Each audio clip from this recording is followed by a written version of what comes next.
আসসালামু আলাইকুম। সুখ দুঃখের সংসারের আরও একটা নতুন ভিডিওতে আপনাদেরকে স্বাগতম। দেশ এবং দেশের বাইরের যে যেখান থেকে আমার ভিডিওটি দেখছেন, আশা করি আপনারা সবাই ভালো আছেন। আমরাও আলহামদুলিল্লাহ ভালো আছি।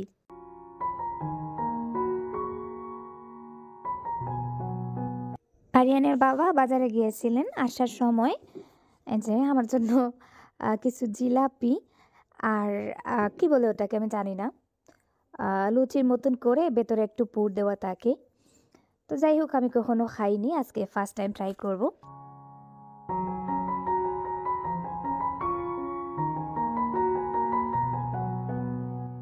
সেই সাথে আরও কিছু কমলা এবং শসা এনেছেন। শসাগুলো অনেকটা ছোটো ছোটো, তবে দেখে মনে হচ্ছে শসাগুলো কচি, খেতে ভালো লাগবে। আর এই কমলাগুলো মিজোরামের কমলা, একটু ছোটো ছোটো টাইপের, তবে দেশি কমলার থেকে আরও বেশি মিষ্টি, দেশি কমলার থেকে আরও বেশি মজা লাগে আমার কাছে। তো আমি আজকে আমার বাবার বাসায় যাব, অনেকদিন হয়ে গেছে বাবাকে দেখা হচ্ছে না। মা মাঝে মধ্যে আসেন, তাই মাকে দেখা হয়।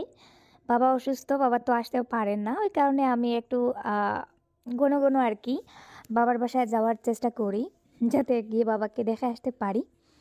তো যাওয়ার সময় এই শসা এবং কমলা নেব, তাই আর কি আরিয়ানের বাবাকে বলেছিলাম আনার জন্য। তো উনি বড় শসা পাননি, ছোটো ছোটো সাইজের শসাগুলো নিয়ে এসেছেন। আর ইদানিং কয়েকদিন থেকে বাবা খুব বেশি পরিমাণে শসা খেতে চান, যেহেতু উনি ডায়াবেটিস রোগী, শসা খাওয়াটা ভালো। আর ওনার তো দাঁত নেই, দাঁত দিয়ে কোনো কিছু চিবিয়ে খেতে পারেন না, তাই শসাগুলোকে কাটার দিয়ে একেবারে ছোটো ছোটো করে আর কি পাতলা পাতলা করে কেটে দিতে হয়, তারপরে একটু নুন মিশিয়ে খান। আর বাবা যেহেতু ডায়াবেটিসের পেশেন্ট, তো আমি যখন বাবাকে দেখতে যাই তখন বাবার জন্য কী নেব সেটা ভাবতে ভাবতে আমার মাথা খারাপ হয়ে যায়, কারণ ডায়াবেটিসে ওটা খাওয়া যাবে না, সেটা খাওয়া যাবে না। তো ওই জন্য আর কি একটু সমস্যায় পড়ে যাই। গতকালকে মা বলতেছেন এখন বেশি করে শসা খেতে চান, তো ওই কারণেই আজকে এই শসা এবং কমলাগুলো আরিয়ানের বাবাকে দিয়ে আনালাম।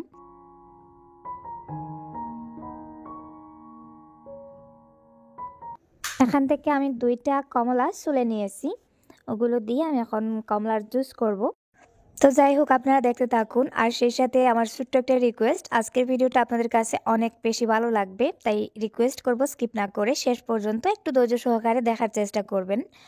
আর সেই সাথে যারা এখনও ভিডিওতে একটা লাইক দিতে ভুলে গেছেন, প্লিজ এক্ষুনি ভিডিওতে একটা লাইক দিয়ে ভিডিওটা কন্টিনিউ করুন, এটাই আপনাদের কাছে রিকোয়েস্ট। আর সেই সাথে যারা চ্যানেলটাকে সাবস্ক্রাইব করেননি, প্লিজ চ্যানেলটাকে সাবস্ক্রাইব করে দিবেন।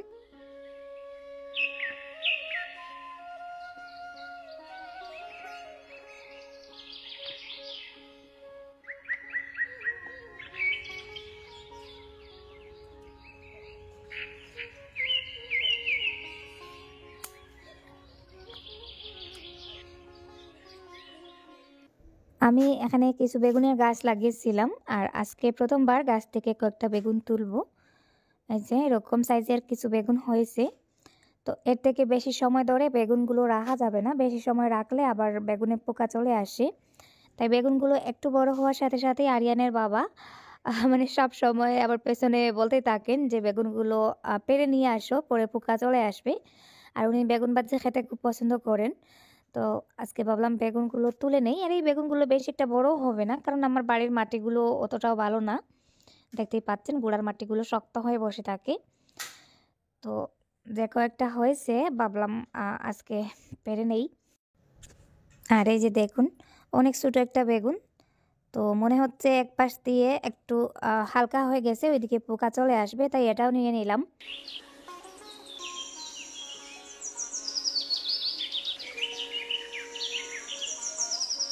বেগুন তুলছি, সেই সাথে বেগুন গাছের যে এক্সট্রা পাতাগুলো বা এক্সট্রা যে আগাগুলো সেগুলো কেটে দিচ্ছি, অযথা বেশি লম্বা হয়ে যাচ্ছে আর সেজন্য ভালো ফলনও পাওয়া যাবে না। তাই গাছের আগাগুলো যেগুলো লাগবে না বা এক্সট্রা নিচের দিকের যে পাতাগুলো সেগুলো কেটে দিচ্ছি, যাতে গাছগুলোর স্বাস্থ্য একটু ভালো হয়।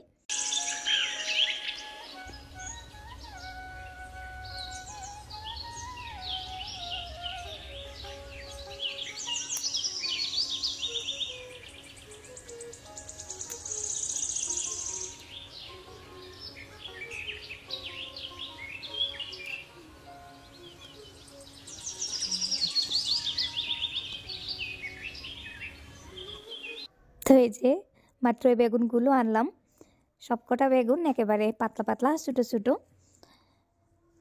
তো আমি এখন বেগুনগুলো একটু পাতলা পাতলা করে ছোটো ছোটো করে কেটে নেব কাঁচামরিচ দিয়ে ভাজি করার জন্য।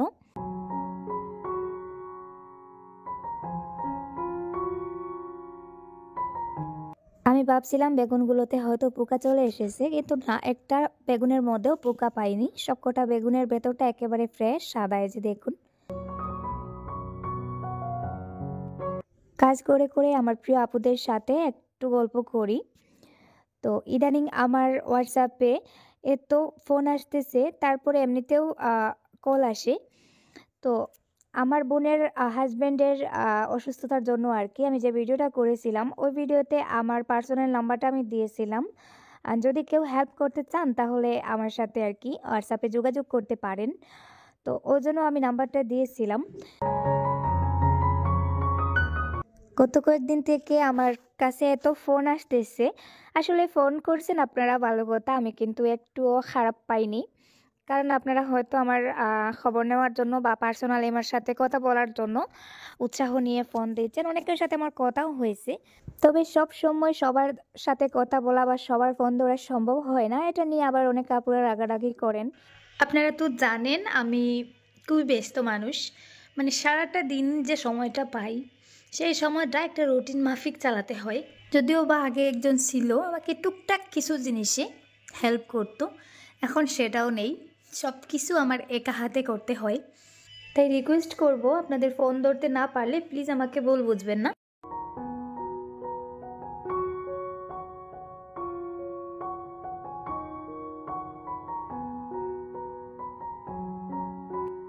আজকে একটু লেট করে ঘুম থেকে ওঠা হয়েছে। ঘুম থেকে উঠেই অন্য কাজগুলো নিয়ে ব্যস্ত হয়ে পড়েছিলাম। বিছানাটা এখনও গোছানো হয়নি, তো বিছানাটা গুছিয়ে নিচ্ছি। আর সেই সাথে কিছু কাপড় জমা হয়ে আছে, কাপড়গুলো গুছিয়ে আলমারিতে রাখতে হবে। শীত চলে আসায় এই একটা ঝামেলা, প্রতিদিন কাপড় ধুইতে হয়, প্রতিদিন বিছানা গুছাতে হয়। আমরা যেহেতু গরমকালে পাটি ব্যবহার করি, তো গরমের দিনে কিন্তু আর বিছানা গোছানোর ঝামেলাটা থাকে না। সকালে উঠে বালিশগুলো একটু গুছিয়ে রেখে দিলে হয়ে যায়, আর পাটিটা একটু জেরে নিলেই হয়। আর শীতকালে কাজও বেড়ে যায়, প্রতিদিন 2-3 বালতি কাপড় দৌ, সেই সাথে আসে বিছানা গোছানো, কম্বল গোছানো, বালিশ গোছানো। তো যাই হোক, কেয়ার করার, দেখতে দেখতে কিন্তু শীতকালটাও চলে যাচ্ছে।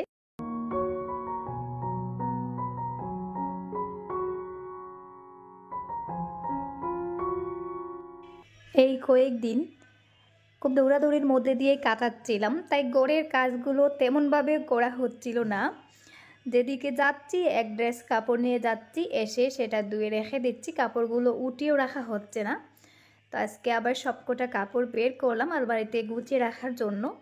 আর এই সবকটা কাপড় যে ইউজ করেছি এমনটাও না, আমার আলমারিটা যেহেতু ছোটো, কাপড় বেশি হয়ে গেছে, তাই একটা কাপড় বের করতে গেলে আরেকটা কাপড় এলোমেলো হয়ে যায়। তো সেই এলোমেলো হওয়া কাপড়গুলো বের করে গুছিয়ে রাখতেছি।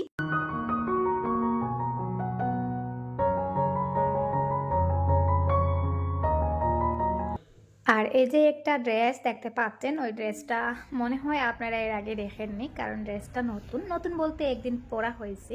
এটা সম্পূর্ণ একটা ডিফারেন্ট কালার, কারণ আমি যে কাপড় পরি, যে কালারগুলো বেশি পরি ওই কালারের মধ্যে নেই, এটা একটু আলাদা।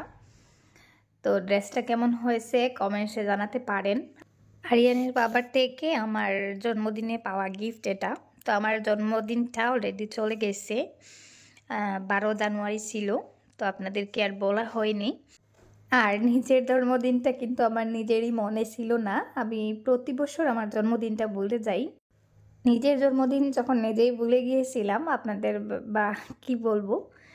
আর এই যে দেখতে পাচ্ছেন আরও একটা সোয়েটার, ওই সোয়েটারটাও কিন্তু ওই ড্রেসের সাথে পেয়েছি। তো আবার সোয়েটারটা এত ভালো লেগেছে কি বলবো, এত কমফোর্টেবল। এই যে দেখুন, একটুও মোটা না, মানে ভিডিওতে ওইভাবে বোঝা যাচ্ছে না। তো সোয়েটারটার কালারটাও বেশি পছন্দ হয়েছে, ব্ল্যাকের মধ্যে একটু যে কি বলবো স্কাই কালার। আর ডিজাইনটাও ভালো লেগেছে, একেবারে সিম্পল। এই যে দেখুন, আমি ড্রেসটার উপরে সোয়েটারটা রেখে আপনাদেরকে একটু দেখালাম। ড্রেসটার সাথে কিন্তু সোয়েটারটাও মোটামুটি একটা মানায়, ভালো লাগে। তো এই দুইটা ড্রেস পেয়েছি আমার জন্মদিনে উপহার হিসাবে। আমার জন্মদিনটা আমি ভুলে গেলে আরেকজনের কিন্তু ঠিক মনেই থাকে। প্রতি বছর ওই দিনে আমার জন্য কিছু না কিছু গিফট নিয়ে আসে। তো এই বছরের গিফট ওইগুলো ছিল। আমি যেহেতু ড্রেস বেশি পছন্দ করি ওই কারণে আর কি বেশি ড্রেস গিফট করা হয়। তো কাপড়গুলো ভাঁজ করে রেখে দিয়েছিলাম, এখন আলমারিতে রেখে দিচ্ছি।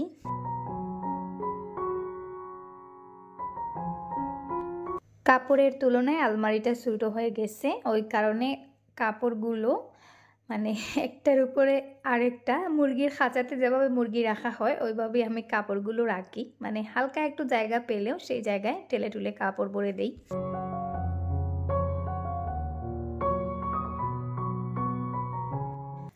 খাওয়া দাওয়া শেষ করে কাজকর্ম শেষ করে আমি বাবার বাড়িতে চলে এসেছি। আসার পথে আর কোনো ভিডিও করা হয়নি।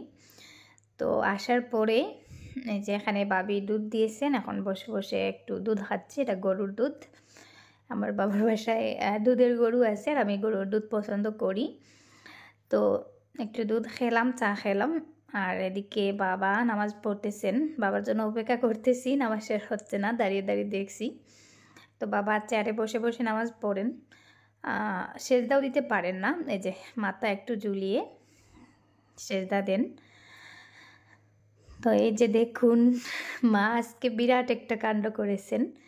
আমি ওনাকে যে দুইটা নাইটি কিনে দিয়েছিলাম ওই নাইটিগুলো উনি পরেন না, ওনার নাকি লজ্জা লাগে। ছেলের বউরাও পরেন, উনিও কি নাইটি পরবেন, তো সেটা ভেবে পরেন না। আগেকার যুগের মানুষ বুঝতেই পারছেন। তো আজকে আমি আসবো শুনে নাইটিটা পরে নিয়েছেন। আমি আসলে যদি নাইটি পরা অবস্থায় না দেখি তাহলে নাকি আমি বকাবকি করব। বাবার নামাজ শেষ হয়ে গেছে, একটু বসলাম, গল্প করলাম। এখন বাইরের দিকে একটু হাঁটাহাঁটি করব। আর এই যে দেখুন কি বলে এটাকে, আমাদের এখানে তো চীনা হাঁস বলে, ওরা কিন্তু খুব কামড়ায়। আর এই যে দেখুন জাকারিয়া, তো সে বারান্দায় দাঁড়িয়ে হাঁসগুলো কিভাবে দেখছে দেখুন। তো ওকে তো আপনারা চিনতে পারছেন, আমার বাইপো। হাসনার বাড়িতে একদিন গিয়েছিলাম, হাসনার ননাসের ছেলে। তো ও ছোটোবেলা অনেক অসুস্থ ছিল। আমি এসেছি দেখে মা তড়িগড়ি করে গাছে একটা লম্বা বাঁশ নিয়ে বেল পাড়ার চেষ্টা করতেছেন। আমি মার হাত থেকে বাঁশটা নিয়ে মানে একটু বেল পাড়ার চেষ্টা করলাম, কিন্তু চেষ্টা করেও ব্যর্থ হচ্ছি, একটাও বেল পাড়তে পারতেছি না। তারপরেও যে ধরেছি যে ওই সামনে একটা পাকা বেল আছে, ওই পাকা বেলটা আজকে আমাকে পাড়তেই হবে।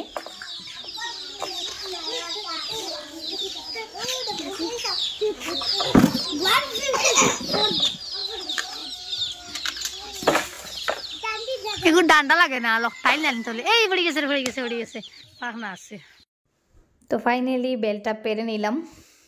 এই যে দেখুন। তা আপনারা অনেকেই বেল চিনতে পার না যে এই বেলটা আবার কি।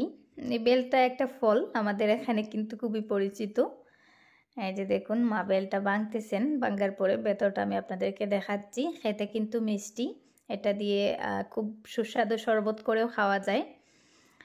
তো একজন এই যে দেখুন আস্ত বেল কামড়ে কামড়ে খেয়ে নিচ্ছে, আর মা আবারও ট্রাই করতেছেন বেল পাড়ার, দেখা যাক পারেন কি না। যদিও আমি বেল অতটা পছন্দ করি না, কারণ ওটা খেতে খুবই স্বাদ কিন্তু মুখে লেগে যায়, তো ওই কারণে খেতে ইচ্ছা করে না। তো মা ওইদিকে বেল পাড়ছেন আর আমি বেরিয়ে চলে এসেছি পুকুর পাড়ের ওই দিকে একটু হাঁটার জন্য। বাবার বাড়িতে আসলে ওই দিকটায় না এলে আমার কেমন জানি মনটা শান্ত হয় না, কারণ ওই জায়গাগুলোতে আমার ছোটোবেলার অনেক স্মৃতি জড়িয়ে আছে। তো এই যে দেখুন এখানে এসে একটু বসেছিলাম, রোদের মধ্যে আরাম লাগছিল, বসেছিলাম আর বসে বসে মানে চারপাশটা দেখছিলাম। তো এই যে সামনে ছাগলটা দেখতে পাচ্ছেন, বেড়া ছাগল, কালো রঙের যে ছাগলটা, ওটা বিক্রি হবে আর আমি ওটা কিনতে চাচ্ছি। আমি কিনবো বলে আমরা 2-3 জন মিলে ওই ছাগলটা ভাবছি জবাই করে খাবো, তো এই কারণে আর কি দেখছিলাম। তো এখন আবার হেঁটে হেঁটে বাসায় চলে যাচ্ছি, বাসায় যাব না, এখন ওই দিকে যাব সবজি বাগান দেখে আসার জন্য। এই দিকে গিয়ে সামনে আমাদের সবজি বাগান, এই যে দেখুন। তো এখানে ফরাস লাগানো হয়েছে। আমাদের এদিকের শীতকালীন খুব জনপ্রিয় সবজি হচ্ছে ফরাস এবং আলু। ছোটো ছোটো যে দেশি আলুগুলো হয় ওই আলু আর ফরাস বেশি চাষ করা হয়, আর বাকি তো চাষবাস আছে সাথে। তো এই জায়গাটায় বাবি প্রতি বছর লাউ লাগান, এত সুন্দর সুন্দর লাউ হয়, এবারও হচ্ছে আস্তে আস্তে। আর এই যে দেখুন, এটা হচ্ছে মিষ্টি কুমড়া। মিষ্টি কুমড়া কিছুটা আছে মাটির মধ্যে হয় আর কিছুটা আছে মাচার মধ্যে হয়। এটা হচ্ছে এই যে মাচাতে যে মিষ্টি কুমড়াগুলো লাগানো হয়, মাটির মিষ্টি কুমড়াগুলোর থেকে ওই মিষ্টি কুমড়াগুলোর স্বাদ কিন্তু বেশি, খেতে অনেকটা মজা। তো এটা এখনও অতটাও বড় হয়নি, ওই মিষ্টি কুমড়াগুলো অনেক বড় বড় হয়। তো এটা এখনও অনেকটা কচি। আমার দেখে এত ভালো লাগছিল কি বলবো, তো মনে হচ্ছিল কাঁচা কামড়ে খেয়ে নেই, যদিও আমি মিষ্টি কুমড়া তেমন একটা পছন্দ করি না। আর এই যে দেখুন, মাটির মধ্যেও আরও মিষ্টি কুমড়া লাগানো হয়েছে, গাছের মধ্যেই মিষ্টি কুমড়া হচ্ছে। কিন্তু আমি মিষ্টি কুমড়া লাগালে পরিষ্কার জায়গায়ও মিষ্টি কুমড়া হয় না। আসলে আমার বাবার বাড়ির আশেপাশের বা বাড়ির মাটিগুলো এত ভালো, কোনো কিছুর বীজ লাগিয়ে দিলে দেখা যায় তেমন একটা যত্ন করতে হয় না, খুব ভালো ফলন চলে আসে। তো আমার বিশেষ করে লাউগুলো বেশি ভালো লাগছিল। এখানে আরও কিছু লাউ লাগানো হয়েছে, এই যে কচি কচি সাদা সাদা লাউ, এত সুন্দর লাগছিল কি বলবো। আর আমি বিশেষ করে সবজি গার্ডেনিং এইসব বেশি পছন্দ করি। তো ওই কারণে আর কি বাবার বাড়িতে এলেই বাড়িতে আধ ঘন্টার সময় থেকে কম বসে দৌড়ে সবজি বাগানের ওইদিকে চলে যাই, কি লাগানো হয়েছে, কতটা হয়েছে, কি হচ্ছে সেগুলো দেখার জন্য। তো এই লাউগুলো বেশি একটা বড় হয়নি, এখনও মনে হয় খাওয়ার উপযুক্ত হয়নি, অনেকটা ছোটো ছোটো রয়েছে, আরও বড় হয় ওই লাউগুলো। এত সুন্দর সাদা সাদা লাউগুলো দেখে ভালো লাগছিল।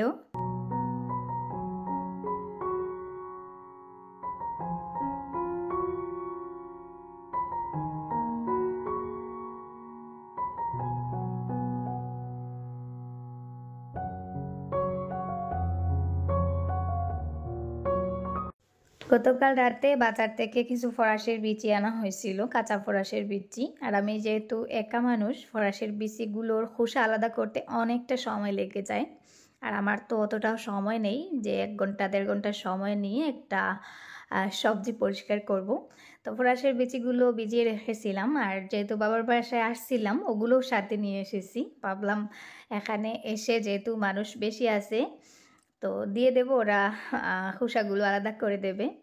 তো এখানে আসার পরে আমার একটা আইডিয়া এলো যে বড় মানুষকে দেওয়ার প্রয়োজন নেই, বাচ্চাদেরকে দিয়ে দিই, ওরাই নখ দিয়ে খোসাগুলো ফেলে দেবে।